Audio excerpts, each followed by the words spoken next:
안녕하십니까? 2023년 2월 15일 수요 성경 공부 시간입니다. 오늘의 말씀은 로마서 1장 16절로 17절의 말씀입니다. 하나님의 의라는 제목으로 함께 생각해 보겠습니다. 내가 복음을 부끄러워하지 아니하노니 이 복음은 모든 믿는 자에게 구원을 주시는 하나님의 능력이 됨이라. 먼저는 유대인에게요, 그리고 헬라인에게로다. 복음에는 하나님의 의가 나타나서 믿음으로 믿음에 이르게 하나니 기록된 바 오직 의인은 믿음으로 말미암아 살리라 함과 같으니라. 아멘.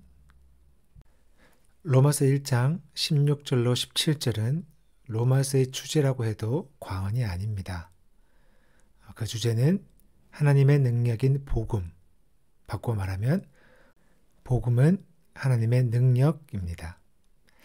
이 문장에서 우리는 두 부분을 생각해 볼 수 있습니다. 먼저는 복음입니다. 복음이 무엇인가요? 그 복음이 무엇이길래 바울은 그 복음을 부끄러워하지 않는다라는 것일까요? 이 말을 조금 바꿔보면요. 복음을 부끄러워하는 사람도 있다는 것입니다. 이 부끄럽다는 의미가 우리가 느끼는 일반적인 그런 감정일까요? 한번 생각해 보겠습니다. 이 부끄러워하다라는 의미를 알게 되면요. 자연스럽게 복음이 무엇인지를 알게 됩니다. ashamed, 창피하다, 수치스럽다는 뜻이죠. 우리말로는 양심의 거리낌이 있어 떳떳하지 못하다는 뜻입니다.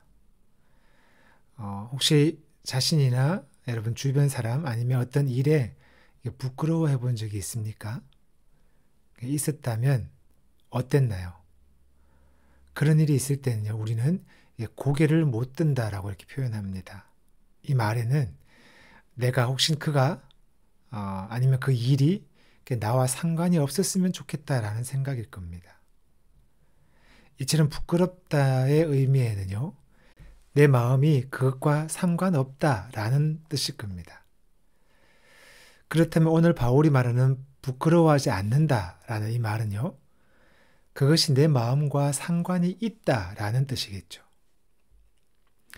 이 부끄러워하지 아니한다라는 부정적인 문장을 긍정의 문장으로 바꿔보면요, 나와 상관이 있다, 곧 나는 고백한다라는 의미입니다.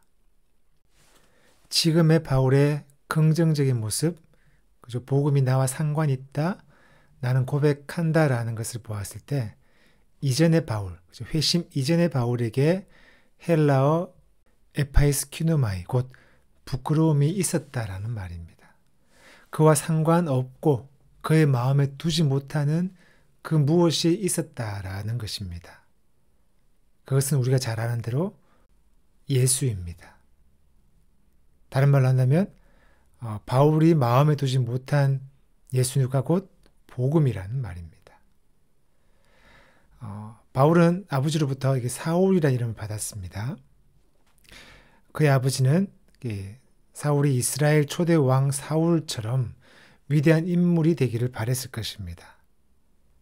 한 나라의 왕은 되지 못했지만 바울은 당대 가장 위대한 율법학자로 명성을 떨쳤습니다. 그런 그에게 부끄러움이 된 사건이 일어났습니다. 시골 변방의 예수라는 한 청년이 자신이 믿고 있는 하나님을 모독한 것입니다. 자신이 믿고 있던 하나님과 전혀 다른 하나님을 말하고 있었습니다. 바울에게 그 예수는 부끄러움이었습니다. 그가 믿는 하나님에 대한 믿음에 그 예수의 생각과 그 예수의 행동을 상관할 수가 없었습니다. 함께 할 수가 없었다라는 것이죠. 자신이 지금까지 믿었던 것과 너무도 다르기 때문입니다. 예수가 말하는 모든 것을 받아들일 수가 없었습니다. 그런데 그 예수의 결말이 가장 부끄러웠던 죽음, 그 십자가에서 죽었습니다. 아마 여기서 바울은 자신이 옳았음을 확신했을 것이고, 바울은 예수를 믿는 자들을 잡아 가두거나 죽였습니다. 그런데 그에게 복음이 찾아왔습니다. 바울에게 무슨 일이 있었는지, 어떤 일이 있었는지 우리는 알 수 없기에 우리는 상상으로만 생각해 볼 수 있습니다. 어쨌든 그에게 찾아온 복음에 지금까지 부끄러움이었던 그 복음, 예수가 이제는 자신의 고백이 되었다고 말합니다.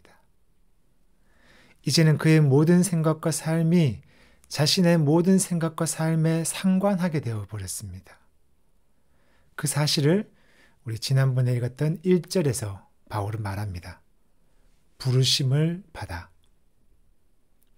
바울은 복음에 곧 예수의 부르심을 받았습니다. 함께 할 것을 요청받았다는 것이죠.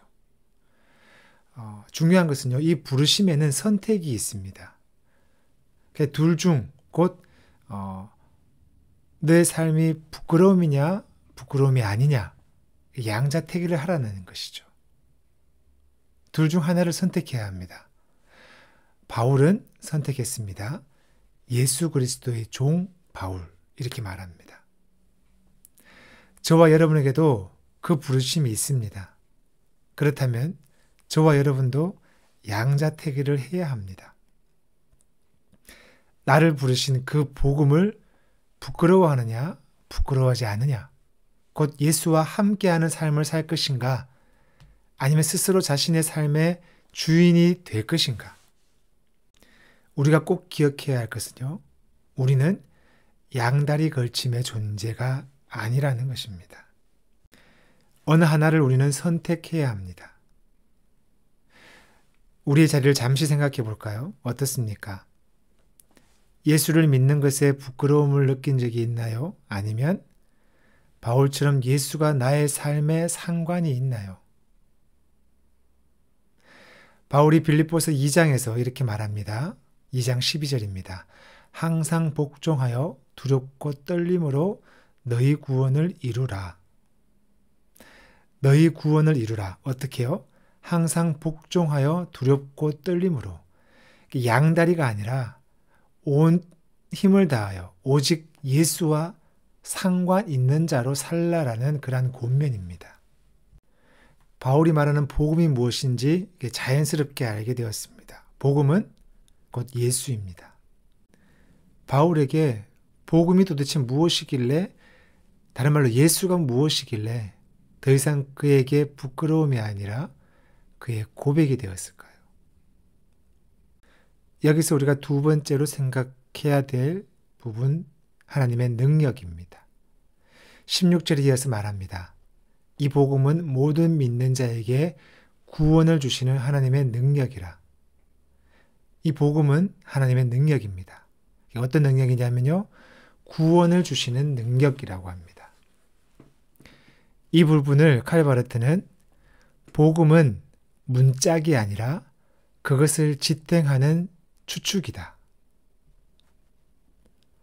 곧 복음은요, 집안에 있는 방으로 들어가는 여러 문들처럼 다양한 우리의 삶, 예를 들어 저의 삶을 얘기한다면 태어나면서부터 10대를 지내고 또 20대 하나님 없는 삶을 살다가 30대 또 신학의 길, 그리고 40대 목회의 길을 가고 있는 이러한 삶에서 처하는 어려움들을 해결해 주는 그러한 해법책이 아니라 나의 전 삶의 자리를, 우리의 전 실존을 살게 하는 근본적인 핵심 곧 생명이다라고 말합니다. 이처럼 복음의 능력은 모든 믿는 자에게 구원을 줍니다. 복음은 그 예수는 구원이라고 말합니다. 곧 예수가 하나님의 능력이라는 것이죠. 그 구원이 예수에게 있음을 바울은 말하고 있습니다. 헬라어 스테리아 구원은 구출 해방의 의미입니다. 안전하게 돌아옴의 의미고요. 안녕과 평안, 평화, 번영 등등의 모든 것이 안정적이고 잘 지내는 것이 구원입니다. 인간이라면 누구나 구원을 원할 겁니다. 이 시대를 살아가는 우리도 구원을 원하죠. 이 시대가 원하는 가장 큰 구원은 재정 혹은 물질에서의 구원일 겁니다. 몸이 불편한 사람은 아픔에서의 구원이고요. 무언가에 갇혀있는 자는 갇힘에서의 해방이고 우리 학생들은 입시에서의 해방일 것이고 그리고 지금 지진으로 아픔을 이기고 있는 그 현장에는 이런 회복의 구원을 기다립니다. 이처럼 모든 사람은 상황, 조건, 어떤 정도의 차이가 있을 뿐이지 누구나 구원, 해방을 기다립니다. 오늘 바울은 오직 하나님의 능력 곧 예수가 그 구원이다라고 말합니다. 당연합니다. 복음이 구원입니다. 하지만 앞서 이야기했던 우리의 모든 삶의 결핍을 해소하는 것을 말하는 것이 아닙니다. 바르트가 표현했듯이 이 복음은 문짝이 아니라 추측입니다. 곧 이 복음을 이해하는 사람은, 곧 하나님의 능력을 믿는 사람은 모든 것을 건 싸움, 사월이 걸린 싸움에 들어선 것이기에 다른 모든 싸움에서 해방되게 합니다. 곧 나의 생명을 붙들고 있는 존재, 그 하나님의 능력, 그 예수를 믿는 이상 그는 더 이상 다른 어떤 것과 상관하지 않게 된다는 것입니다. 그렇다고 이 세상과 무관한 삶을 산다는 것이 아닙니다. 그리고 이 세상의 모든 것이 해결된다는 것도 아닙니다. 다만 그의 삶에 예수 외에 다른 것들과 관계하는 것은 부끄러움이 되어버렸습니다. 이제 그는 복음에 하나님의 능력에 상관하는 자가 되었습니다. 그 복음, 우리가 믿고 있는 그 예수가 하나님의 능력이기 때문입니다. 하나님의 능력은 생명입니다. 그리고 창조입니다. 예수님은 우리에게 말씀하셨습니다. 너희의 염려로 키를 한 자라도 자라게 할 수 없다고 합니다. 곧 하나님께서 우리를 창조하셨고 유지하시며 완성하신다는 고백입니다. 이 고백이 바로 우리의 능력입니다.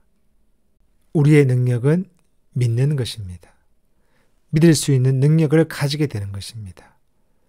앞서에서도 언급했듯이 그 믿음이 우리를 선택하게 합니다.